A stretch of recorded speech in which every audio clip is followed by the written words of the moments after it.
Hello everyone, welcome to Z chem chemistry classes. तो भाई हम इस वक्त पढ़ रहे हैं केमिस्ट्री ऑफ न्यूक्लिक एसिड और ये हमारी यूनिट नंबर 3 है, क्योंकि इससे पहले हम 2 यूनिट कर चुके हैं और पहले यूनिट में हमने पढ़ा था कार्बोहाइड्रेट, सेकंड में पढ़ा प्रोटीन।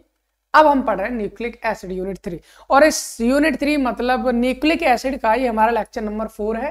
भाई इससे पहले भी हमारे 3 लेक्चर हो चुके हैं न्यूक्लिक एसिड के। सर पहले लेक्चर में हमने पढ़ा था न्यूक्लिक एसिड का एक इंट्रोडक्शन पार्ट, उसमें हमारा न्यूक्लिक एसिड क्या होता है, किस किस चीज से मिलकर बना होता है।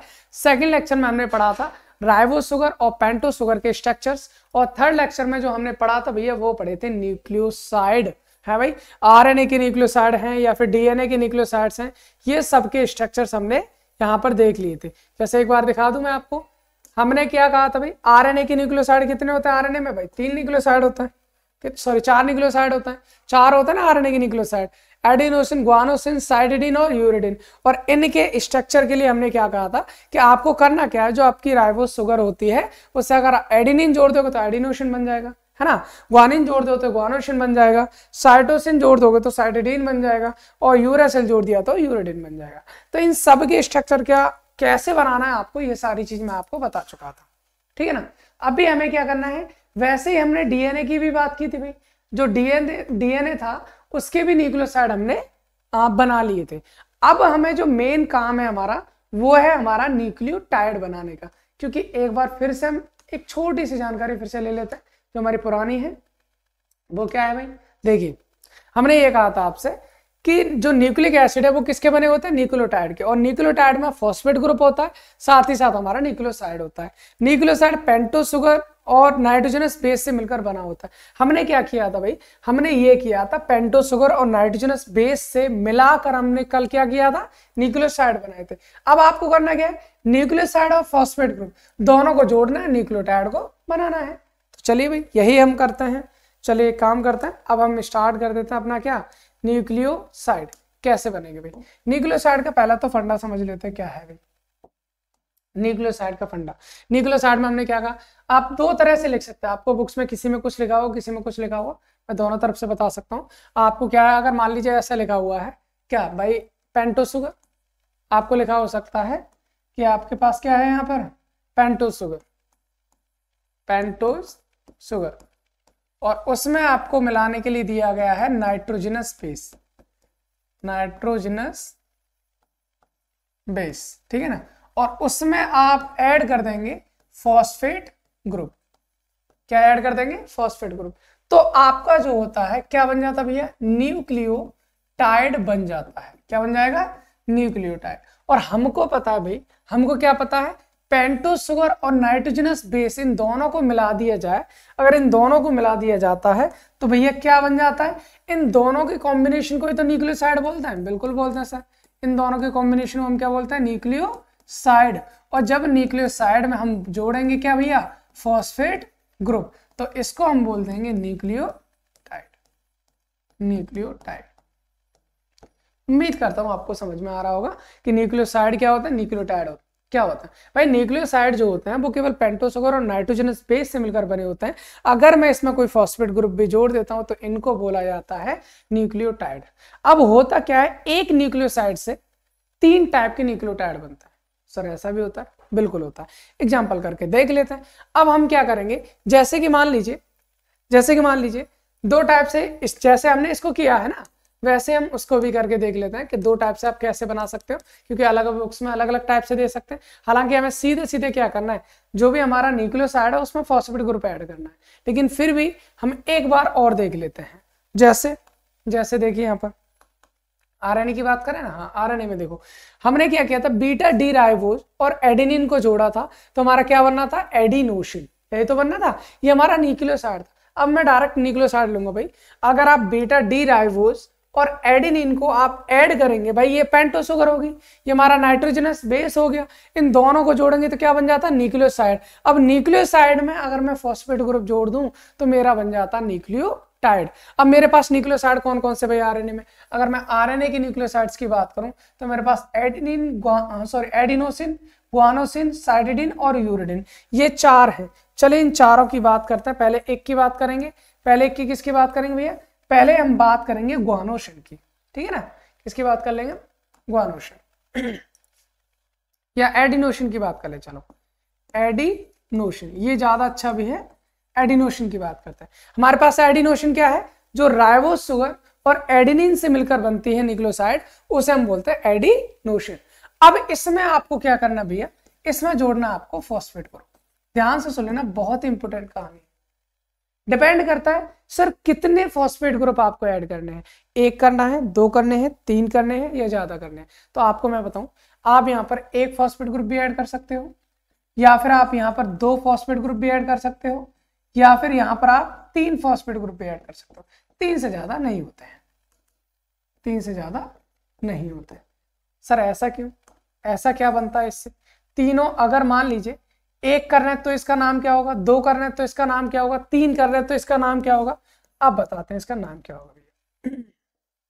देखो, अगर मैं एडिनोसिन में 1 फॉस्फेट ग्रुप ऐड कर देता हूं, 1 मतलब मोनो, तो इसका नाम हो जाता भैया एडिनोसिन, एडिनोसिन मोनोफॉस्फेट, मोनोफॉस्फेट, इसका नाम हो जाएगा एडिनोसिन मोनोफॉस्फेट। ठीक है भाई। अगर मान लीजिए मैं यहां पर 2 फॉस्फेट ग्रुप ऐड करूंगा तो क्या बनेगा सर? तो इसको हम बोलेंगे एडिनोसिन डाइफॉस्फेट, डाइफॉस्फेट। अगर मैं 2 फॉस्फेट ग्रुप ऐड करता हूं तो इसको बोलते हैं एडिनोसिन डाइफॉस्फेट। अगर मैं 3 फॉस्फेट ग्रुप ऐड करूंगा तो क्या बन जाएगा भाई? तो हमारा बनता है एडिनोसिन ट्राइफॉस्फेट। मुझे लगता है किसी न किसी के दिमाग में ये जरूर आ रहा होगा, सर ये नाम कुछ सुने सुने लग रहा है, ये नाम कुछ सुने सुने लग रहा है। जो भी हमारे बायो ग्रुप के स्टूडेंट होते हैं उन सबको ये नाम कुछ ना कुछ परिचित होते हैं हमारे, adenosine triphosphate, adenosine diphosphate, adenosine monophosphate. अगर मैं आपको यहां से कुछ और चीज दिखाना चाहूं, और वो क्या चीज होती भी है, इनकी शॉर्ट फॉर्म। एडिनोसिन मोनोफॉस्फेट को हम बोलते हैं AMP, एडिनोसिन डाइफॉस्फेट को बोलते हैं ADP, और एडिनोसिन ट्राइफॉस्फेट को बोलते हैं ATP। अब आपको कहीं ना कहीं याद आ रहा होगा ATP या ADP या AMP क्या होता है।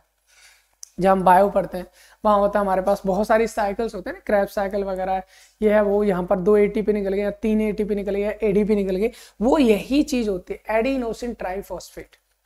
सर ये हमारा एक न्यूक्लियोटाइड होता है, किसका? RNA का। जो आपको बोला गया था एनर्जी रिसोर्सेज, वो क्या होता है हमारा? ATP। तो ATP यही होता है भाई, न्यूक्लियोटाइड ऑफ RNA है। मैंने क्या किया भैया? मैंने कुछ नहीं किया, जो कल लास्ट क्लास में इसने भाई नहीं देखी वो जाके देख लीजिए, बहुत इंपॉर्टेंट क्लासेस हैं, ज्यादा लंबी चौड़ी नहीं है, बहुत कम टाइम की है और बहुत ही बेहतरीन कंटेंट मैं आपको देना चाह रहा हूँ यहाँ पर, है ना।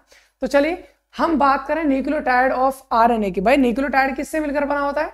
न्यूक्लियोसाइड और फॉस्फेट ग्रुप से। अब जैसे मैंने पहला न्यूक्लियोसाइड लिया, वो क्या लिया भाई? एडिनोसिन। अब एडिनोसिन में 1 फॉस्फेट ग्रुप जोड़ा तो क्या बन गया आपका? Adenosine monophosphate. 2 जोड़ेंगे एडिनोसिन डाइफॉस्फेट, 3 जोड़ेंगे एडिनोसिन ट्राइफॉस्फेट। मोनो है तो AMP, ADP, ATP, इस तरह से आपके 3 बन जाएंगे। और यहीं पर अगर हम बात करें सर, एक बार वापस से वहीं जाना जहां पर हमारे RNA की न्यूक्लियोसाइड्स थे, ये रहे, यहाँ हमारे RNA की न्यूक्लियोसाइड्स हैं भाई, यही है ना। हमने किसको लिया? केवल अभी एडिनोसिन को लिया है। अगर एडिनोसिन में 1 फॉस्फेट ग्रुप जोड़ेंगे AMP, 2 जोड़ दिए ADP, 3 जोड़ दिए ATP। वैसे ही सर यहां पर भी हम कर सकते हैं, guanosine monophosphate, guanosine diphosphate, guanosine triphosphate, यानी GAP, GMP, GDP, GTP। वैसे यहां पर cytidine monophosphate, cytidine diphosphate, cytidine triphosphate, CMP है ना, CDP, CTP। वैसे ही यूरेडिन का करना है आपको। तो कुल मिलाकर मैंने आपसे कहा जैसे एडिनोसिन से आपके कितने बनने? 3 न्यूक्लियोटाइड बनने। तो भाई आप इन सब से 3-3 न्यूक्लियोटाइड बना सकते हैं, जैसे मैंने आपको यहाँ पर बताया है। तो उम्मीद करता हूं आपको यहाँ पर कोई प्रॉब्लम नहीं हुई होगी, आप इन सब के स्ट्रक्चर्स बना सकते हैं। सही है, कोई प्रॉब्लम तो नहीं, सबके नाम लिख सकते हैं। चलिए अब हम एक काम करते हैं सर, इनके स्ट्रक्चर भी बना लो साथ के साथ। जैसे मान लीजिए ये है ATP, हमें ATP का स्ट्रक्चर बनाना है या ADP का स्ट्रक्चर बनाना है या AMP का स्ट्रक्चर बनाना है, तो कैसे बनाएंगे? बहुत ही आसान है भाई, बहुत आसान। कैसे? चलिए यहाँ पर हम बात करते हैं स्ट्रक्चर ऑफ ATP की। ठीक है ना। अब स्ट्रक्चर ऑफ एटीपी में हमको पता है सर क्या क्या चीज यूज हो रही है इसमें, एडिनोसिन और फॉस्फेट। अब एडिनोसिन में क्या था भाई, एडिनोसिन में था हमारा राइबोस शुगर और एडिनिन, यही तो था। चलिए ऐड करते हैं यहाँ पर और हम बनाने की कोशिश करते हैं अपना एटीपी का स्ट्रक्चर। भाई देखो हमारे पास में क्या था सर, हमारे पास में कुछ इस टाइप से पेंटोस शुगर थी, पेंटोस शुगर बना लो। कौन सी वाली, राइबोस। राइबोस में क्या था सर, यहाँ था CH2OH, ठीक है, यहाँ H, यहाँ पर H और यहाँ पर OH, यहाँ H और यहाँ पर OH। कौन सी फॉर्म ले रहे थे सर, बीटा, बीटा ले रहे तो H नीचे और OH ऊपर, यही था, ठीक है सर। इसके साथ साथ था हमारा कौन, एडेनिन। एडेनिन का स्ट्रक्चर हमने ऐसे बनाया था, एडेनिन का स्ट्रक्चर हमने कुछ इस टाइप से बनाया था, 6 member 5 member, double single double single double, double single double, और यहाँ लोन पेयर, यहाँ पर आ गया हाइड्रोजन, यहाँ लगा दिया हमने क्या, NH2। तो सर ये किसका फॉर्मूला था हमारा, एडेनिन का। तो भाई हमें अगर एडिनोसिन बनाना है तो एडिनोसिन के लिए क्या चाहिए हमें, एक तो पेंटोस शुगर चाहिए, दूसरा एडेनिन चाहिए, ठीक है सर। और क्या चाहिए सर, और चाहिए हमें फॉस्फेट ग्रुप, और चाहिए हमें फॉस्फेट ग्रुप, मतलब फॉस्फोरिक एसिड। भाई फॉस्फोरिक एसिड क्या होता है हमारा, ये होता है H3PO4, H3PO4। इसका मतलब एक फॉस्फोरस से डबल बॉन्ड O है और 3 कौन लगे होते हैं भाई, OH लगे होते हैं, 3 कौन लगे होता है, OH। भाई यहाँ से 3 H हटा देंगे, 3 नेगेटिव आ जाएगा, तो वही फॉस्फेट ग्रुप हो गया।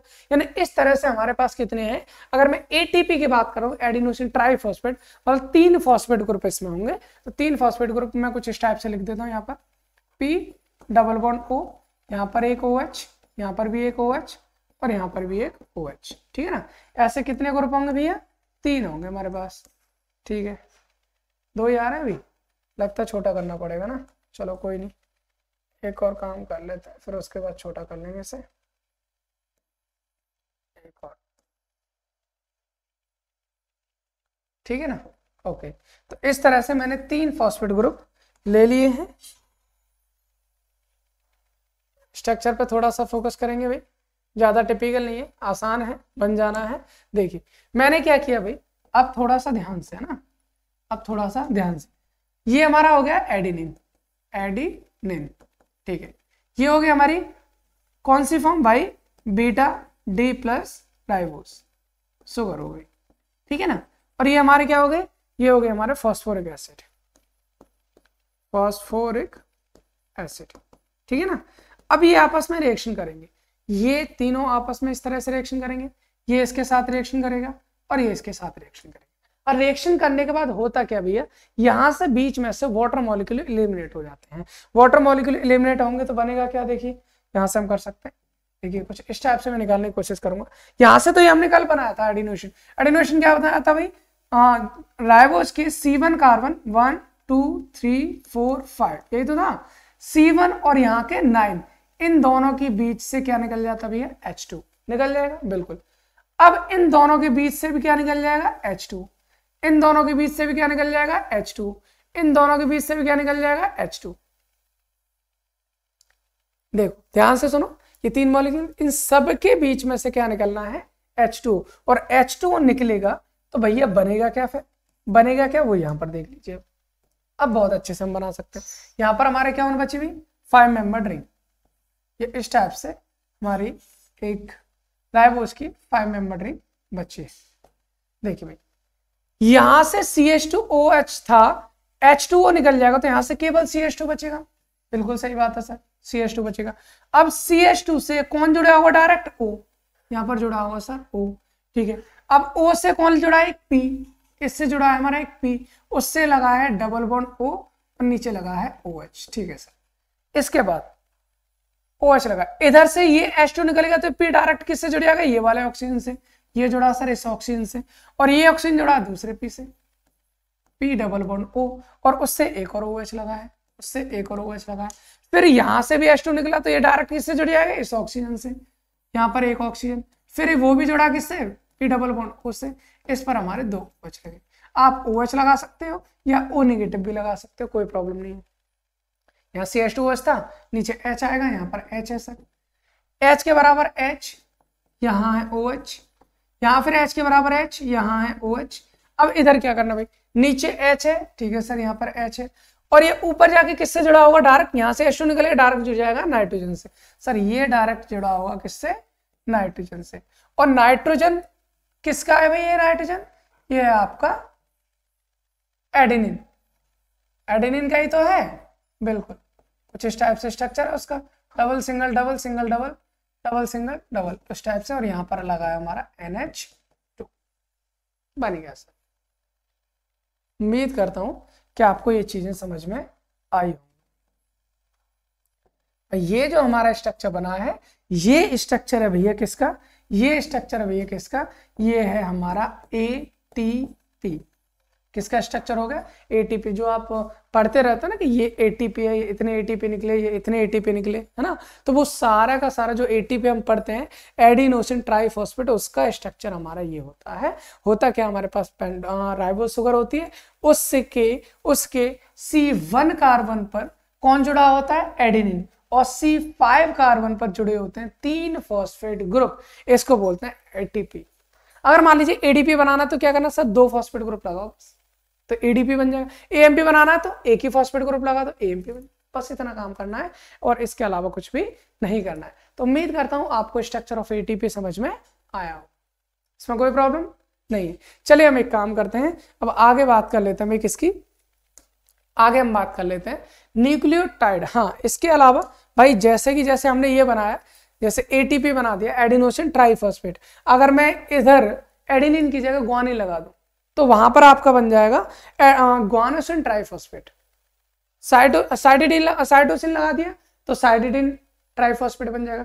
इसी तरह से आप किसी के भी बना सकते हैं। कुल मिलाकर ये है कि राइबोस शुगर के C1 कार्बन पर नाइट्रोजनस बेस जोड़ना है और 5 कार्बन पर फॉस्फेट ग्रुप जोड़ना है, और इनको जोड़ने के बाद आपको बन जाता है न्यूक्लियोटाइड। ठीक है ना, ओके। चलिए हम आगे बात करते हैं। अगला है हमारा topic, that is nucleotide of DNA। Sir अभी तक हमने क्या पढ़ा, अभी तक सर हमने पढ़ा है न्यूक्लियोटाइड ऑफ RNA। अब हम पढ़ेंगे न्यूक्लियोटाइड ऑफ DNA। भाई सेम कहानी है, सेम कहानी जैसे हमने यहाँ पर पढ़ा था। पेंटो शुगर होते हैं, नाइट्रोजनस बेस होते हैं, फॉस्फेट ग्रुप जोड़ते हैं, तभी तो न्यूक्लियोटाइड बनते हैं, चाहे वो RNA के हो चाहे वो DNA के हो। तो भाई हमको क्या करना है सर, न्यूक्लियोसाइड लेना है, फॉस्फेट ग्रुप जोड़ना, न्यूक्लियोटाइड बनाना है। अब न्यूक्लियोसाइड किसका लेना है, DNA था तो DNA का, वो RNA था तो RNA का लिया, DNA तो DNA का लेंगे। चलिए सर स्टार्ट करते हैं। फिर हमें क्या करना है सर, हमें लेना है इधर न्यूक्लियोसाइड, ठीक है, और न्यूक्लियोसाइड में ऐड कर देना है फॉस्फेट ग्रुप। बन क्या जाएगा भाई, बन जाएगा हमारा न्यूक्लियोटाइड, बन जाएगा न्यूक्लियोटाइड, ठीक है ना, न्यूक्लियोटाइड हमारा बन जाएगा। अब न्यूक्लियोसाइड हमारे पास थे कौन कौन से, न्यूक्लियोसाइड हमारे पास थे कौन कौन से DNA में, ये देख लीजिए, यही तो बनाए थे न्यूक्लियोसाइड, यही तो बनाए थे। हमने क्या किया था, जब हमने बीटा D+D-ऑक्सीराइबोस शुगर में एडेनिन को जोड़ा था, 2-डीऑक्सी एडिनोसिन बना था, 2-डीऑक्सी गुआनोसिन बना था, 2-डीऑक्सी साइटिडीन बना था, 2-डीऑक्सी थायमिडीन बना था। क्यों, यूरासिल तो होता नहीं, यूरासिल की कौन होता है DNA में, थायमिन होता है, इसलिए थायमिडीन बना था। तो मुझे लगता है इतनी बात आपको समझ में आई है। अब इसमें आपको करना क्या है, आपको करना ये भाई, हम इनमें से किसी एक न्यूक्लियोसाइड को उठाते हैं। मान लीजिए 2-डीऑक्सी एडिनोसिन को उठा लेते हैं। हमें क्या करना है, 2-डीऑक्सी एडिनोसिन को हम ले लेते हैं। हमने लिया भाई यहां से, हमने लिया यहां से 2-डीऑक्सी एडिनोसिन, 2-डीऑक्सी एडिनोसिन, ये क्या हो गया, न्यूक्लियोसाइड हो गया हमारा, किसका, DNA का न्यूक्लियोसाइड। अब इसमें हम क्या करेंगे भैया, इसमें हम जोड़ेंगे फॉस्फेट ग्रुप। सर क्या जोड़ेंगे, फॉस्फेट ग्रुप। अब वही चीज, एक फॉस्फेट ग्रुप जोड़ रहे हो या 2 फॉस्फेट ग्रुप जोड़ रहे हो या फिर 3 फॉस्फेट ग्रुप जोड़ रहे हो, डिपेंड करेगा नहीं करेगा, बिल्कुल करेगा। सर इससे फिर बन क्या जाएगा, बन क्या जाएगा वो भी हम देख लेते हैं, क्या क्या बन जाएगा। इससे देखिए क्या बनेगा भाई, इससे हमारा ये बन जाएगा, अगर हम यहाँ की बात करें, यहाँ की बात करें क्या बना सर, 2-डीऑक्सी एडिनोसिन मोनोफॉस्फेट, यहाँ पर डाइफॉस्फेट, यहाँ ट्राइफॉस्फेट, बस यही करना है, नाम के पीछे लगा देना बस। तो ये हो जाएगा 2-डीऑक्सी एडिनोसिन मोनोफॉस्फेट, फॉस्फेट, ये आपका बन जाना है। और यहां पर क्या बन जाएगा भैया, यहां बन जाएगा आपका डाइफॉस्फेट और यहां बन जाएगा आपका ट्राइफॉस्फेट। भाई यही तो होना है, यहां पर आपका आ जाना है डाइफॉस्फेट और यहां पर आपका आ जाना है ट्राइफॉस्फेट, यहां आ जाना है ट्राइफॉस्फेट, ये बन जाएगा आपका 2-डीऑक्सी मोनोफॉस्फेट, 2-डीऑक्सी डाइफॉस्फेट, 2-डीऑक्सी ट्राइफॉस्फेट। सर इनका नाम क्या होगा, सर इनको अगर हम डिनोट करें तो कैसे करेंगे भाई, ये हो जाएगा आपका, ये भी हमारा क्या है AMP एडिनोसिन मोनोफॉस्फेट है, लेकिन उससे पहले क्या है डीऑक्सी, इसलिए इसको स्मॉल डी आगे लगा देते हैं, DAMP इसको बोलेंगे। इसको क्या बोलेंगे सर, इसको बोलेंगे DADP और इसको बोल देते हैं DATP। उम्मीद करता हूं आपको ये बातें समझ में आई होंगी, इसमें कोई भी प्रॉब्लम नहीं होनी चाहिए, ठीक है ना। तो अभी हम क्या करने वाले हैं भाई, अभी हम इसका स्ट्रक्चर और देखने वाले हैं कि न्यूक्लियोटाइड ऑफ DNA में, जैसे हमने अभी यहाँ पर कौन सा लिया, एडिनोसिन वाला लिया, आप गुआनोसिन, साइटिडीन या थाइमिडीन कोई भी ले सकते हैं आप, है ना। सबको इस तरह से आपको नाम बनाना है, इस तरह से आपको क्या करना है, उनके स्ट्रक्चर्स बनाने हैं। अब इनमें से अगर मान लीजिए मेरे को स्ट्रक्चर बनाना है, सर स्ट्रक्चर बनाना है, किसका बनाना है, स्ट्रक्चर ऑफ, यही लिख देता हूं मैं, क्या लिख देता हूं मैं, DATP, structure of DATP। Sir कोई फर्क नहीं होता, कोई फर्क नहीं होता, बस एक फर्क होता है, यहां से आप ऑक्सीजन हटा दीजिए, यहां से आप ऑक्सीजन हटा दीजिए, बस बन गया तुम्हारा, क्या बन गया, ये हमारा बन गया स्ट्रक्चर ऑफ DATP, यानी ATP के न्यूक्लियोटाइड का स्ट्रक्चर बन गया। बस भाई करना क्या होता है, बस यहां पर यही नाम तो चेंज हो जाएगा, यही नाम तो चेंज हो जाएगा हमारा, यहां पर क्या हो जाएगा, ये आ जाएगा हमारा beta D plus deoxy ribose sugar. हमने, अगर आपको ये वाला चीज लॉजिक नहीं लगा होगा या आपको पता चलेगा क्या चीज है, क्योंकि इससे पहले जो हमने न्यूक्लियोसाइड्स करे थे DNA RNA के, वहां जो स्ट्रक्चर बताए थे, केवल एक अंतर था कि यहां पर बस राइबोस शुगर की जगह डीऑक्सी राइबोस शुगर हो जाता है। और डीऑक्सी राइबोस शुगर कैसे बनानी है सर, दूसरे नंबर से ऑक्सीजन हटा दो, बन गया हमारा। तो ये हमारा स्ट्रक्चर बन जाता है, स्ट्रक्चर ऑफ DATP। उम्मीद करता हूं आपको सारे के सारे न्यूक्लियोसाइड भी समझ में आए होंगे। अब इसके आगे जो भी लेक्चर्स हैं हमारे, उसको हम लेके आएंगे, बने रहिए, आप देखते रहिए, बाकी फ्रेंड्स को शेयर करते रहिए। Thanks for watching.